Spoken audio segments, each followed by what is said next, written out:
ज्योति थोड़ा सा कोऑपरेट कर देती तो मामला सुलझ जाता। आर या पार जो होना था, हाँ आर होता या पार होता, जो होता हो जाता। फिर नहीं है फाहिमा जी। ज्योति सिंह जैसा आरोप लगा रही है कि पवन सिंह मारते पीटते, तो उसमें कितना हद तक बिल्कुल गलत है। ज्योति ने हमसे इस बात को इनकार किया है, बिल्कुल नहीं मारते पीटते थे। गुस्से में कभी कभी धक्का धुक्की या फिर ऐसे सामान फेंक देने की उनकी आदत है। उनका एक आक्रोश है, वो बस पटका पटकी करते हैं सामान पे अपना गुस्सा उतारते हैं, महिलाओं पे वो हाथ नहीं उठाते हैं।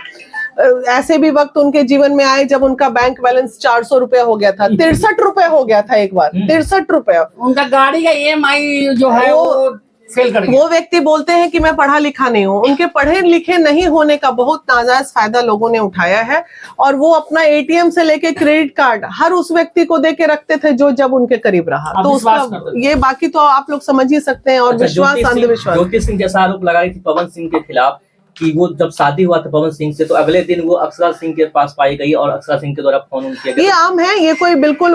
ज्योति ने जितनी भी चीजें बताई हैं उसमें पूरी की पूरी सच्चाई है, क्योंकि मैं खुद कान से अब सुन के आ रही हूँ। उसमें कहीं कोई दो राय नहीं है। ज्योति की हर बात सच्ची है और ज्योति से हमें आज भी सिंपैथी है। लेकिन जब शादी हो ही गई थी तो इतना जहर घोलना किसी को भी किसी के परिवार में नहीं चाहिए था, ये गलत है। आज वो लोगों का परिवार बसा रहता तो एक 4 साल का बेटा रहता गोद में खेलता हुआ, या बेटी रहती, तो इस तरह से 2 जीवन तो बर्बाद हो ही ना गया। क्या लगता है पवन सिंह ज्योति सिंह एक हो पाएंगे? आपको क्या लगा अभी? भाई अब तो भगवान ही मालिक है इस रिश्ते का। मामला कोर्ट में है। चूंकि मुंबई वो पहुंचे नहीं, तो फ्रस्ट्रेशन में निकलते निकलते पवन जी ने बोला भी कि दीदी अब मामला कोर्ट में है, कोर्टे से समझ ले, हम छोड़ा, बहुत हो गए, बहुत कितना नीचे झुकेंगे, यही बोला। नहीं, उन्होंने बोला कि 3 करोड़ की बात क्या है, हम उनको उसको 5 करोड़ दे देते हैं। बाकी अब हमारी ईगो की लड़ाई हो गई है। ईगो की लड़ाई। उनकी बात लास्ट में वर्जन था कि वो 3 करोड़ बोल रही है, उसके लिए तो सब कुछ पूरा सब कुछ उसी का है। बाकी कहीं ना कहीं अब बार बार जो ये मतलब आना है नहीं आना है, ये करना है, तो कहीं ना कहीं भाई वो सुपरस्टार है ना, एक जानी मानी हस्ती है, तो उनको भी तो अपना कुछ है ना। कहीं ज्योति सिंह मीडिया में आकर पवन सिंह का बदनाम की, इसलिए वजह से कहीं नहीं। यहाँ पे भी गलती है। यहाँ पे अगर उनके देवर, क्या नाम है, ऋतिक सिंह, हाँ ऋतिक सिंह अगर नहीं आते, वो ज्योति को अगर उंगली नहीं करते, तो उसको उसका भी ईगो हर्ट नहीं होता। तो अरे भाई बवाली मचाइएगा, ये सब कीजिएगा, तो ये अच्छी बात नहीं ना है। सब तो उनका दुश्मने है, ऐसा नहीं है पवन के घर वाले। अरे अगर पवन नहीं चाह रहे थे तो काहे के लिए घर शादी की जबरदस्ती? आप ये बात भूल रही हैं। जैसे ज्योति का और पवन जी का घर नहीं बसने का कारण क्या है? एक महिला है, जो महिला उनको फोन करके और वीडियो ऑडियो तो दिखा रहे थे हम लोग को। तो ये मतलब सिंह के बारे में बात हो रही है। नहीं, हम किसी का नाम नहीं ले रहे हैं। वो महिला को खुद हम लोग बात समझना था। तीसरा एंट्री मारा, इनका घर मतलब वो हो गया, हिलने लगा। तो भाई देखिए, कोई भी वाइफ सब बर्दाश्त कर लेगी, कोई अपने पति का बुराई बर्दाश्त नहीं। तीसरा पर्सन की आप बात कर रही हो, उसने अपना सफाई दे दिया है कि हम गए थे, शॉपिंग करवाए थे, ये करता हमसे सब जबरदस्ती करवाया गया था, हम अपनी फिल्मों के सिर्फ। हाँ, तो हम भी तो सुनिए क्या आ रहे हैं भाई। तुम शॉपिंग करवाई थी तो किसी ने देखा नहीं ना, लेकिन हम तो साक्षात एकदम ऐसे देख के आ रहे हैं। सुनिए ना, इस मोबाइल में पवन जी का इतना पिटारा है और दीपक जी का, कि अगर हम लोग सालों साल उसको खोलेंगे तो कम पड़ नहीं होगा। सही बात।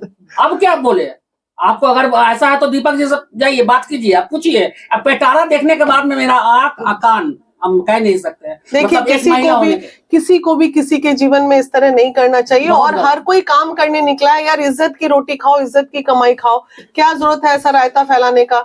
जब इधर भी केस उधर भी केस 75 पे कैसे करते रहेंगे तो जीवन में फिर आप आगे कहाँ बढ़ पाएंगे? एक चीज देखा जा रहा है कि जितने भी केस आ रहे हैं, कहीं न कहीं महिलाएं पहले पति को प्रताड़ित करती है, सोशल मीडिया में आती है, उसके बाद बोलते हैं कि पति के साथ रहना है। आए दिन हर तरह ये तो हम देखते हैं, ये देखते हैं हम। अभी इस केस में भी यही हो रहा है। इससे पहले भी वही मैटर है, हर चीज में वही मैटर देखा है। क्योंकि देखिए, उनके पास सहारा नहीं होता है। पतियों के पास पैसा होता है, पावर होता है, सब चीज होता है, लेकिन उनके पास सहारा नहीं होता है। तो वो उनका दिमाग काम करना महिलाओं का बंद कर देता है। तो उन्हें लगता है जल्दी से सोशल मीडिया पे बोल देंगे तो हमको न्याय मिल जाएगा। हालांकि ये तरीका गलत है। किसी भी महिला को सोशल मीडिया के जरिए रिश्तों को आगे नहीं बढ़ाना। बंद कमरे में कीजिए, अच्छे मुखिया सरपंच का सहारा लीजिए। उससे नहीं होता है तो कोर्ट में जाइए, वहां पे भी सिंपैथी कई बार हो जाती है। कोर्ट में भी काउंसलिंग में अच्छी टीम अगर बैठती है ना, तो पुराने से पुराने रिश्तों को मिला देती है। प्यार तो मैम जबरदस्ती हो नहीं सकता। नहीं, प्यार कहाँ से जबरदस्ती होगा? ये कोई 4 पैर का जानवर है कि लगा के बांध के रखोगे घर में? चलिए मैम, बहुत बहुत धन्यवाद। अरे नहीं एक मिनट, कुछ सवाल है? आप पे जो जैसे भी कुछ आप कहीं किसी से मिलती है तो आप पे बहुत सारा आरोप लगाया जाता है, हाँ। अलग अलग तरह का, उस पे क्या कहिएगा? बिल्कुल वेलकम है, मैं सारे आरोपों को सहृदय स्वीकार करती हूँ, क्योंकि आरोप भी उन्हीं पे लगते हैं जो सक्षम होते हैं, जो सामर्थ होते हैं। कभी नंगे भूखे पे देखे हो कि आरोप लगा है? तो हम कार्य करेंगे, कीचड़ साफ करने चले हैं हम, तो ये आप कैसे समझ लिए कि आपके हाथ में कीचड़ नहीं लगेगा और पैर में कीचड़ नहीं लगेगा? तो लगने दीजिए, वो सबसे कोई लोग फर्क कह नहीं। रहे हैं कि पावर स्टार से इसलिए मिलने गई ताकि वहां से आने के बाद खूब पॉपुलैरिटी मिले, क्योंकि बड़ा मामला है। अगर बाय द वे इसीलिए मिलने गए, मान लीजिए पॉपुलैरिटी के लिए भी मिलने गए, तो सब कोई चाहता है, हम भी इसीलिए गए थे। मिल गया तो आपको किस बात की तकलीफ? भाई पहले ज्योति के लिए हम लोग लड़ रहे थे, अब पवन भैया वो गाली वाली भी दिया, पावर स्टार आज भी ज्योति के लिए ही लड़ रहे हैं। और वो बोले हैं कि आप लोग भी दीदी कहते थे कि ठंगा के और एक घंटा के, वो सुनने को मिला। ऐसा जाते के साथ सबसे पहले वीडियो आपका वायरल हो रहा है, घंटा का पावर स्टार, घंटा का पावर स्टार, तो क्या ज्योति के लिए नहीं लड़े? अब अगर सामने वाला अगर सही है तो फिर गलत को भी तो आईना दिखाना हमारा काम है ना। मैम आपको लग रहा है कि आपके जाने के बाद मामला और सुलझा है कि और उलझा है? नहीं, ज्योति सिंह अगर सही होती तो घर का बात बाहर में लाती। आज बोल रही हैं कि हमको रहना है, कल बोल रही थी कि हमको पैसा लेना है, नोएडा में फ्लाइट लेना है। ये भैया तोल मोल तो खुद आप कर रही हैं। अरे पति का चीज तो उनका है, उनका चीज पति का है, तो फिर आप क्यों ऐसा सवाल कर रही हैं? रही बात की ज्योति सिंह चाहेंगी पवन सिंह तो घर बस जाएगा आराम से, और न हम कोई होते हैं, न देशवा न्यूज कोई होता है, न कोई दुनिया होता और संस्कार की बात अगर करें तो ये चीज दिखा है 48 घंटे में उस लड़के ने हमारा कम से कम 5 बार पैर छुआ। वो जिम से आया, हम लोग सुबह चाय पी रहे थे बैठ के, जिम में नहीं थे वो आए, दीदी उठ गई नहीं, प्रणाम, मतलब जिम से आके, मतलब वो क्या कहते हैं, आदत में शामिल है उनके। तो इस चीज में कोई बहुत बड़ी बात नहीं है कि वो पैर में, अगर वो दिमाग से वो इंसान मेरे पैर को छूते तो एक बार छूता, हर बार नहीं कि 5 बजे उतर के जब हम गेस्ट रूम में सोने जा रहे हैं तो भी नीचे आ रहे हैं, उतर के पैर छू रहे हैं, जब हम पटना के लिए रवाना हो रहे हैं तो भी वो पैर छू रहे हैं। तो दिल से किसी का मान सम्मान करना गलत है क्या? और हर किसी को ये करना चाहिए। हम भी अपने बड़ों को पैर छू के प्रणाम करते हैं, ये हमारे तहजीब में है ये चीज। अगर सुनिए पुरुष प्रताड़ित होगा तो क्या करेंगे हम लोग? महिला पुरुष प्रताड़ित होता है, अगर पुरुष दुखी है, जो पवन जी जो दुखी थे, तो महिला विकास मंच अगर दुख सुन लिया तो क्या दिक्कत किया कि लोगों को पेट में दर्द हो रहा है? अरे आप जाइए ना, मिलिए ना। एगो अभी देख रहे हैं कंचन मैडम बक रही हैं कि अरे हमसे बात करो, हम करो, तुमको हिम्मत तो जगह मिल लो, मना को किसने किया है? मिलो, पावर लो, टाइम उनसे नंबर दे दो तुमको।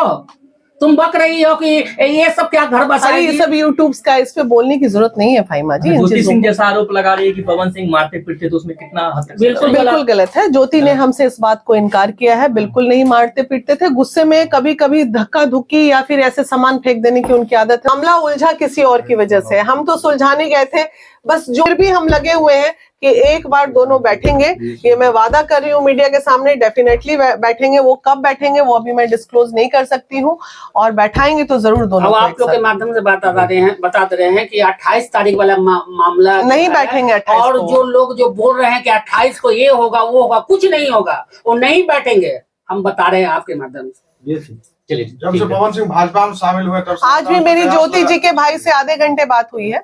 आज भी ज्योति, जिनको काम करना है वो काम ही करेंगे। ज्योति जी के भाई से अभी आधे घंटे बात हुई है, हमने सारी चीजों को समझाने की कोशिश की है। तो हमें काम करना है, हमें काम करने दीजिए। हम एक अच्छे कार्य के लिए आए हैं, क्योंकि अगर बाय द वे दोनों एक नहीं होते हैं और ज्योति कोर्ट के सहारे पे रह जाती है, तो कोर्ट में तारीख पे तारीख के चक्कर में ये बच्ची और फ्रस्ट्रेटेड हो जाएगी और परेशान हो जाएगी, और कोर्ट का निर्णय आएगा, पता चला 1 करोड़ 2 करोड़, तो कहीं ना कहीं दोनों ही सूरत में नुकसान ज्योति का होना है। तो उसे बचाना हमारा कर्तव्य है, डेफिनेटली हम बचाएंगे। या तो मिला के बचाएं या प्रेम से अलग करके, जितना हो सकता है उसको सेटल करने के लिए बचाएं, दोनों ही सूरत में। और जब से पवन सिंह भाजपा में शामिल है तब लगातार उस पर कयास लाया जा रहा है कि चुनाव लड़ेंगे, इसको लेकर थोड़ा ये है, दोनों लगी हुई है अपना कि किसी तरह इनको टिकट ना मिले, उधर से वो लगी, उधर से, ये सबसे कोई फर्क नहीं, कुछ नहीं फर्क, ना कुछ नहीं फर्क पड़ता। क्या बातचीत हुई? चुनाव लड़ेंगे ये नहीं, अभी भाजपा ने उनका पूरा वो है कि वो इलेक्शन लड़ेंगे। लड़ेंगे। ये नहीं अभी भाजपा ने निर्णय नहीं उनका लिया। पूरा वो है कि वो इलेक्शन लड़ेंगे और उनको